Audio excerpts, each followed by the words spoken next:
ताईंना मंत्रिपद मिळाल्यानंतर रक्षाताई पहिल्यांदाच आपल्या नेटिव्ह प्लेस आलेल्या मुक्ताईनगरला आलेल्या आणि त्यामुळे मुक्ताईनगर परिसरामध्ये त्यांच्या मतदारसंघामध्ये मोठ्या प्रमाणावर आनंद आहे, उत्साह आहे.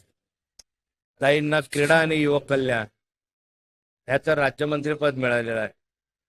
क्रीडा खात्यामध्ये आणि युवक कल्याणामध्ये काम करण्यासाठी फार मोठी संधी त्यांना उपलब्ध झालेली आहे. आगामी कालखंडामध्ये आदरणीय नरेंद्र मोदींचं धोरण हे युवकांना आकृष्ट करणं, युवकांच्या कल्याणासाठी क्रीडा धोरण जाहीर कोणी क्रीडा या विषयाला प्रोत्साहन देण्यासाठी अनुकूलच आहे.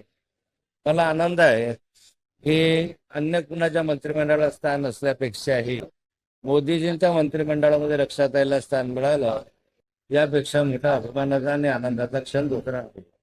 हो, अपेक्षा होती तुम्हाला ताईंना मंत्रिपद मिळेल अशी. गेल्या अनेक 3 टर्म रक्षाताई या ठिकाणी खासदार म्हणून काम करत आहे आणि त्यांच्या कामाचं मूल्यमापन वारंवार पक्षाने केलेलं आहे, तो कालखंडामध्ये केलेला आहे. आणि तिसऱ्यांदा केल्यानंतर विभागीय समतोल पाहता, विभागीय परिस्थिती पाहता रक्षाताईंना मंत्रिमंडळात स्थान मिळेल अशी आशा आम्हाला सर्वांनाच होती.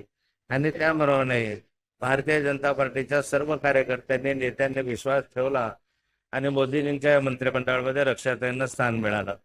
हो, काय अपेक्षा आहेत रक्षाताईंना त्या कामाच्या संदर्भामध्ये आपल्या? आणि रक्षाताई युवक आहे आणि या जे जिल्हा परिषदेला असताना त्यांनी शिक्षण आणि क्रीडा खातं सांभाळलेलं आहे. त्यामुळे क्रीडा विषयाची माहिती त्यांना बऱ्यापैकी आहे.